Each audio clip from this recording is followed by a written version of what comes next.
ప్రతి గ్రామ సర్వేలు కూడా ఈ రోజు మన రాష్ట్ర యూనియన్ తలపెట్టిన కార్యక్రమానికి ఎంతో దూరాల నుంచి కూడా వయోప్రశ్నలను కూర్చుకుని ఈ రోజు ఇక్కడ హాజరైనందుకు కూడా ప్రతి ఒక్కరికి కూడా కృతజ్ఞత తెలియజేస్తున్నాం. ఈ రోజు మన ఇక్కడ అసెంబ్లీ మెయిన్ కారణం మన యొక్క సమస్యలను ప్రభుత్వానికి తెలియజేయడం ఉద్దేశంగా మన ఇక్కడ అసెంబ్లీ. అదేవిధంగా రీసర్వేలో ఎటువంటి సాధక బాధలు కలుగుతున్నాయి, అదేవిధంగా రైతులకు ఎంత మేరకు న్యాయం చేకూరుతున్నది కూడా ప్రజలందరికీ తెలియజేయాలనే ఉద్దేశంతో మనం ఇక్కడ కార్యక్రమాన్ని నిర్వహించదలుచుకున్నాం. సో ఈ కార్యక్రమానికి నిర్వహించడానికి ముందుగా మనకి పర్మిషన్ ఇచ్చిన పోలీస్ డిపార్ట్మెంట్ వారికి, అదేవిధంగా మనం చేస్తున్న ఈ కార్యక్రమాన్ని ప్రభుత్వానికి తెలియజేసేలా ఇంటెలిజెన్స్ డిపార్ట్మెంట్ వాళ్ళు కూడా మన యొక్క రాష్ట్ర నాయకులు కానీ జిల్లా నాయకులు కానీ కాల్ చేసి అసలు ఏం జరుగుతుంది, ఎందుకోసం ఈ కార్యక్రమం చేస్తున్నారు, సో ఈ అజెండా ఏంటి అనేది తెలుసుకుని ప్రభుత్వానికి తెలియజేసే విధంగా చర్యలను చేపట్టారు. సో ఇంటెలిజెన్స్ వాళ్ళు మనకు ఫోన్ చేసినా కూడా భయపడకుండా మన సమస్యని మనం శాంతియుతంగా చేయడం కోసంగా ఈ రోజు ఇక్కడ అసెంబ్లీ అయ్యామండి. సో అందరికీ తెలిసిందే రీసర్వేలో మరి ప్రతి ఒక్కరూ కూడా 15,000 జీతం నుండి తీసుకుంటూ ఇప్పుడు మనం ప్రొబేషన్ పై డిక్లేర్ అయ్యి మనం వర్క్ అనేది చేస్తున్నాం. సో 15,000 రూపాయల జీతం తీసుకుంటున్న సమయంలోనే రీసర్వే చేసే క్రమంలో సో సఫిషియెంట్ ఎక్విప్మెంట్ లేకపోయినా కూడా ఆనాటి అప్పుడున్న అధికారులు మనం భయపెట్టిన సరే ఈఎంఐలో ల్యాప్టాప్లు కొనుగోలు చేపించి సో మనల్ని రీసర్వే చేయించారు. ఈ రీసర్వే చేయించే క్రమంలో మనకి అధిక ఒత్తిడి కలిగించి టార్గెట్లు ఫిక్స్ చేసి సరైన సమయం ఇవ్వకపోవడం వల్ల ఎన్నో తప్పులు అనేది మనకి దొరికాయండి. అదే తప్పుల్ని ఇప్పుడు కూడా మనకి పునరావృతం అయ్యే అవకాశాలు ఎక్కువగా ఉన్నాయి.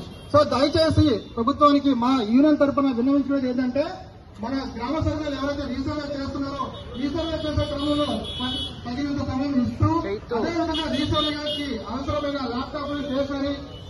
అదేవిధంగా ఇంకా ఏదైతే అవసరాలు మనకు ఉంటాయో వాటన్నిటి కూడా తగినంత విధంగా ప్రొవైడ్ చేసినట్లయితే మనం రీసర్వే కొనసాగించడానికి రీసర్వేని మెరుగైన ఫలితాలు రావడానికి మనం ముందుకే ఉంటామండి. అదేవిధంగా సంసిద్ధంగా ఉంటాము. నెక్స్ట్ వచ్చేసరికి రీసర్వే చేసేటప్పుడు ఇందాక అంగయ్య గారు చెప్పారు. సో ఎస్పీపీ ప్రకారం అందరూ మనకి టీం సభ్యులు హాజరు కావడం లేదండి.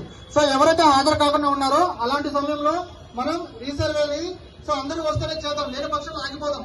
ఎందుకంటే ఒక్కరా మనం ఫర్ ఎగ్జాంపుల్ వీఆర్ఓ రాకపోయినా మనం సర్వే కానీ చేసినట్లయితే సో రేపటి రోజున రైతున్న వారికి ఆ రైతుకి ఏదైనా పొలం తగ్గితే రీసర్వే సమయంలో నాకు సర్వేర్ పొలం తగ్గించారంటారే గానీ వీఆర్ఓ గురించి ప్రస్తావించడం. సో ఎప్పుడైతే వీఆర్ఓ సర్వేయర్ వీఆర్ఓ అందరూ వస్తారో ఆ సమయంలోనే మనం పొలం అనేది మనం రీసర్వేలో జీటీ అనేది చేద్దాం. అదే విధంగా సో ఎవరి లాగిన్స్ వాళ్ళ లాగిన్స్ మనం ఎంటర్ చేసే విధంగా మనం చర్యలు అనేది తీసుకోవాలి. అదే విషయాన్ని ప్రభుత్వానికి కూడా మనం స్పందించే విధంగా మనం తెలియజేయాలండి. నెక్స్ట్ వచ్చేసరికి రేషనలైజేషన్ లో 4,722 మంది సో సర్ప్లస్ గా ఉన్నారు. వాళ్ళని వేరొక శాఖలకి పంపించే ప్రయత్నం అనేది చేస్తున్నారు. రాష్ట్ర ప్రభుత్వం అనేది ఇలాంటి చర్యలు అనేది తీసుకుంటుంది.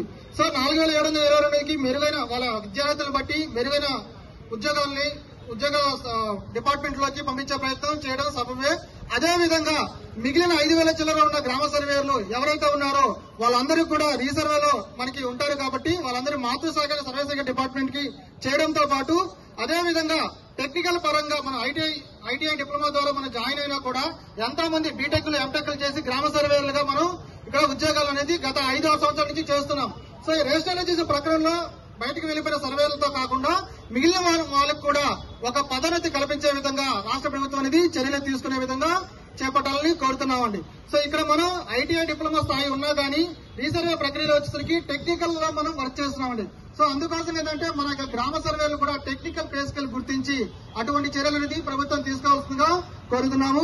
అదేవిధంగా వచ్చేసరికి రీసర్వే సమయంలో ఎన్నో మనం ఫీల్డ్ లెవెల్లో వెళ్ళినప్పుడు ఎన్నో ఆటుపోట్లను ఎదుర్కొన్న ప్రమాదాలు జరుగుతున్నాయి. సో అలాంటి సమయంలో ఏదైనా ఒక ప్రమాదం జరిగి గ్రామ సర్వేకి ఏదైనా విపత్కర పరిస్థితి ఏర్పడితే అలాంటప్పుడు ఆ విపత్కర పరిస్థితి ఎదుర్కొన్న ఆ గ్రామ సర్వేకి ప్రభుత్వం అండగా ఉండాలి.